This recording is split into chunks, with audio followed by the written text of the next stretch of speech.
Hi everyone, Rukshan here, and thanks for joining me for this special episode of Real Time.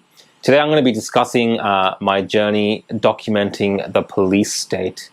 Now, this is not something that I've specifically gone out to do on purpose. It just so happens that every time I attend these events, there's always some interaction with the members of the public and the police. And sometimes these interactions, this is my opinion, tend to be quite ugly in the way that they manifest and also in the outcomes as well on the day. Now, you would have seen the police attend my house over the last few days, if you've watched my previous videos, to tell me not to attend these events. Now, you know, I'm independent media. That's how I see myself. That's how I do this work. I'm not affiliated with any organization, whether it's a private organization or a government entity or, you know, a politician or a political party or anything like this. I'm just doing it of my own, you know, own desire to produce independent media content for my viewers and just to inform the general public on my opinion and my views and my thoughts on what's happening within my community in Victoria. And sometimes here and there you'll see I also cover some federal issues, and you'll also notice that I make memes and do a bit of, you know, entertainment style things as well. So I do a mix of things, but predominantly I've shifted more into doing you know, even live coverage of events which are happening in our city. So it's a shock to me when the police come and, you know, tell me not to attend these events for whatever reason. And some of you might already know this, but I'm not the only one that gets these visits. So there's another independent journalist that many of you would know, who is Avi Yamini from the Rebel News. Now, he's well known, especially to the police as well, because I've seen previous interactions with him between him and the police. So even the police, you know, the media crew, they kind of know who he is. So it's, you know, and I think he's got a few court cases against him as well. So it's very kind of, it's hard to believe that the police wouldn't know who this guy is. But even Avi, they went to his house as well the other night before this protest in the city for small business owners. Hi, Avi. My name's Alex. I'm from Dandenong Police Station. Just got a letter here for you. Hey guys. The Assistant Commissioner. Just in relation to the protest tomorrow, mate. What's your name? First Constable Alex Lyons from Dandenong. Who we got here?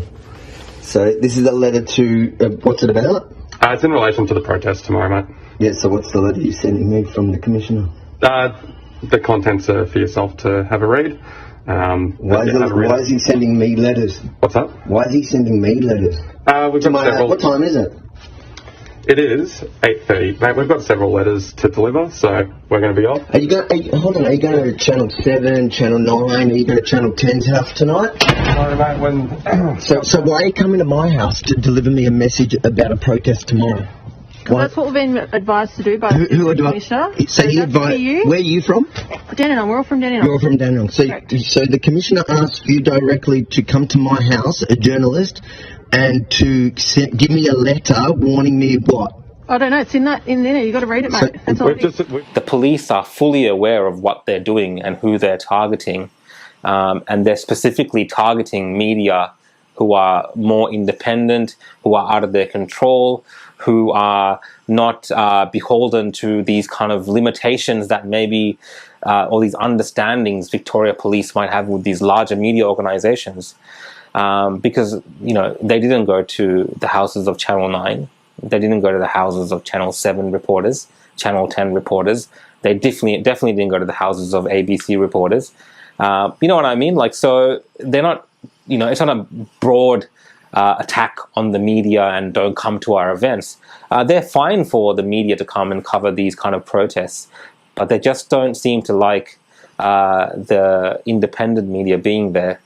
And the reason I think the reason is that they're afraid of the footage that we capture being viewed by you without a filter, you know, without it being manipulated in such a way to take out all the context and, attach different things to it which have nothing to do with actually what was happening on the day. So if we look at the protest that happened, the small business owners protest, this is how the news predominantly covered it. I'll play the clip. Flinders Street station overrun with police officers. Oh, they got there. Anti-lockdown and anti-vaccination protesters in their sights, and many under arrest. It is under duress. I have done nothing wrong. Rogue protesters swamped by police on Flinders Street. Let go of me right now, you hear me? Let go of me. Only a small handful of troublemakers. Take away your guns. We'll see how tough you are. Huh? Disrupting a peaceful business protest. I'm an entrepreneur. I'm not an activist. Messaging apps, Sandown Racecourse had no issues with protesters, possibly due to late-night visits from the police. Got a letter for you about your stay-at-home direction. Stay-at-home direction for what? A reminder from the Assistant Commissioner addressed to known opponents of the current lockdown rules. Cool, so the media was there. They captured pretty much the same things that I captured or Avi captured, but they presented it in this way. Some of the footage I think that Channel 9 used was also from my live stream. So, they're seeing the entire context of everything, but they're choosing to present that information to you in this other light. That is as a anti-vaccination, anti-this, anti-that. What I went to capture was a small business owners talking about the situation that they're going through. And that really didn't eventuate. I know some of the small business owners did some interviews on with the media, and I know that they did. There was a politician there, an independent member of parliament there as well. I think 2 were there, and they did some speaking to the media as well, and that was presented on the news as well. So there was a bit of coverage of this aspect of it, but overwhelmingly it was very negative coverage when we looked at the way they presented the police interactions with the public. Now, if you watched my last video from this protest, you would see the police interaction was maybe uncalled for. Whatever reason that they want to give for it, it does look like an overwhelming use of force against people who are, have legitimate concerns about the state of the state, the effects that these lockdowns are having on their businesses, and their overall mental health as well, in relation to the effects on small businesses. So seeing that, and then seeing the disproportionate way in which police handle the situation, is maybe eye-opening for a lot of people that won't necessarily see this on the news. And that's why it's important that people like me, people like Avi, any other independent media are allowed to go there and present the news to you, which are on whichever platform it is, in a way that people can make up their own mind. Now, it's very important because you would see my report, you would see the report from the media, and most people, an intelligent person with common sense, can look at the two and come to their own conclusion. Now, I'm not going to tell you what that conclusion should be. I don't think that's the role of the media. You can watch it all and then make up your own mind. That's mostly how it should be. In terms of the police interactions with the media itself, they come to our homes the night before, and they, it is a form of harassment, but more so it's a form of intimidation, in the hope that I won't turn up the next day to film these things, in the hope that Avi won't turn up to film these things. Now, thankfully, at least on Sky News, there was a segment by Rowan Dean that actually looked at the what happened with Avi and the media going to his house. So, there is a bit of coverage of how inappropriate this is, these actions by Victoria Police. It's a very kind of authoritarian, something you see in communist China, something you see in North Korea, where the police are trying to, just have the state media there, controlling the narrative and controlling the message. Everyone else is just either, sent off to a gulag somewhere or, killed, pretty much, for lack of a more imaginative way to describe what happens to independent media in those countries. So where are you from? Dandenong. We're all from Dandenong. You're from Dandenong. So the Commissioner asked you directly to come to my house, a journalist, and to give me a letter warning me what? I don't know. It's in there. You've got to read it, mate. That's all it is. Put aside the grotesque actions of a police commissioner, having the power to decide which journalists may or may not attend an event, a totalitarian giveaway if ever there was one. But you know we have crossed a very dangerous and scary line when the police start deciding in advance who is likely to commit possibly a crime in the future. Reminds me a bit of the totalitarian goons in Tom Cruise's Minority Report. What it is, you're looking for flaws. You ever get any false positives? We are arresting individuals who have broken no law. But they will. The fact that you prevented it from happening doesn't change the fact that it was going to happen. The system can't be wrong. Now, Avi is a great journalist, a passionate free speech advocate, and let's be frank, he's a great showman as well. But he knows his rights, and he's not afraid to stand up to the excessive use of police authority. It's not quite as dramatic as the tank man with his plastic carrier bag standing up to the procession of communist tanks, but the principle is identical. So, there was a scene that I think I'm going to show that from Rebel News that Avi captured, which was a father that was sitting in his car with his child. I was there filming this as well from further away. And you see like 10 police officers, I think from the Port Squad, around the car. It's a very kind of surreal scene to see these policemen surrounding a car. And when you get closer, as I got closer as well, I could see, that's a child sitting in the car. And you can hear the child crying. And then, you see there's a man in there, and then you see the police are struggling to pull him out. I think Avi managed to get some close-up video of this and the actual footage from the gentleman himself. If you haven't seen this, I recommend that you go watch it, because at that point, before the media turned up there, I think, before Avi turned up, before myself turned up, and before a crowd kind of turned up and turned their phones on and started recording the police, until that point, the police were being very aggressive, and they were insistent on pulling this man out of his car in front of his children and arresting him. And for some reason, after applying so much pressure on this man and telling him that he's pretty much under arrest and trying to pull him out of his car, as soon as they saw the cameras on them, they stopped doing that and let this guy go. What does that tell you? What does that mean? If this guy was really in the wrong, if they really had a legitimate reason to get him at that moment, and the police were doing the exact right thing and acting in the exact right manner, regardless of any camera being there, regardless of anyone watching them, they should just go ahead and do it. But I think in that moment they realized how bad and how unnecessary and how over the top their actions looked.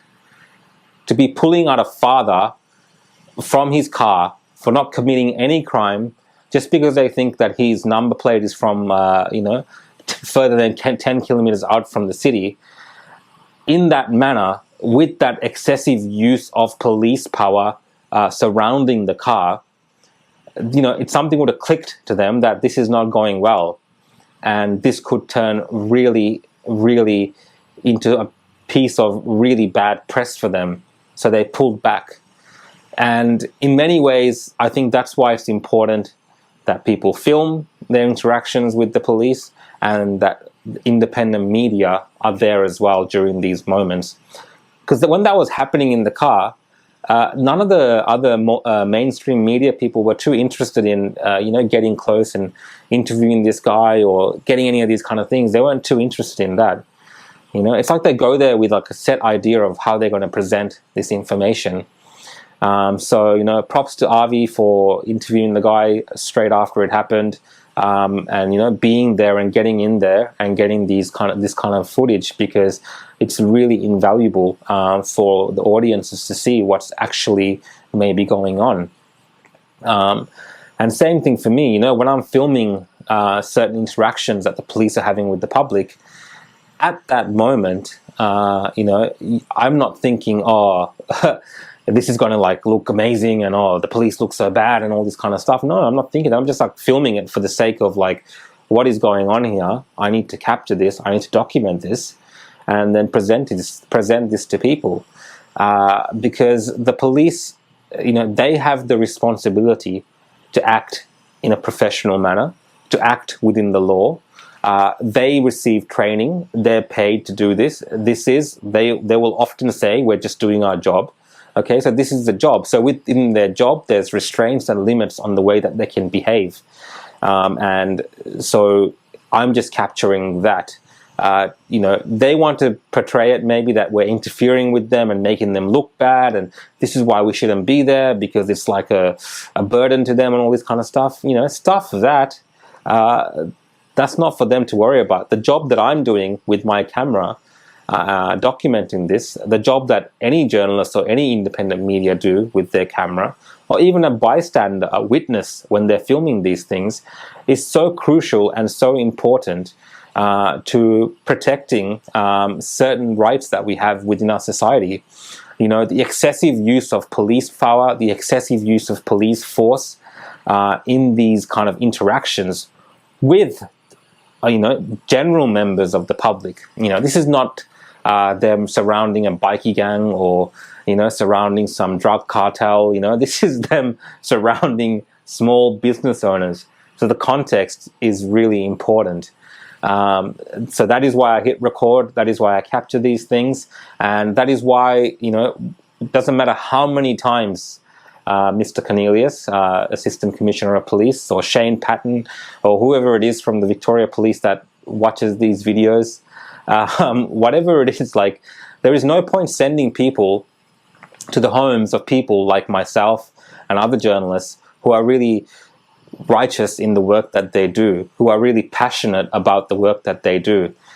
We don't see anything wrong in what we are doing, just like maybe the police don't see anything wrong in the job that they are doing. Okay, the public can watch the footage, the public can see your interactions, the public can see the way that I film it, and then make up their own mind on what is excessive or what is wrong and what is right. And that's how it should be. That's what the relationship should be between the press and the police. There should be no intimidation. There should be no fear put into people like me doing my work. We should not be viewed as a hindrance. I've always said to people that there should be nothing the police need worry about when the media are there, because just like their body cameras that they're filming on, our cameras are also recording them acting in the right manner. So as long as they are doing the correct things, there is nothing for the police to worry about. And Mr. Cornelius, there's no reason for you to continue to send people, policemen, and take them off the streets when they could be doing more important things. There's a lot of issues with crime in our state. There's lots of people that need help from the police during very serious and difficult times in their lives. You should be really focusing on these kind of matters and not be bothering about threatening and intimidating independent media and journalists.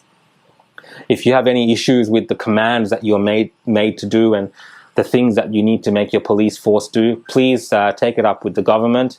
That's your role. You can tell them that this is maybe excessive and these things make us look bad in the public eye.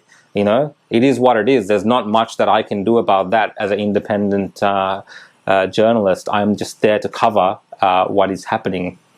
So I might have gone on a bit too long about all this stuff, but I hope some of this explanation helps people understand why it is I do what I'm doing and why it is many independent journalists and media people who are in our country, particularly in Victoria, during this very interesting time and very, I guess, in many ways, difficult time as well in our state.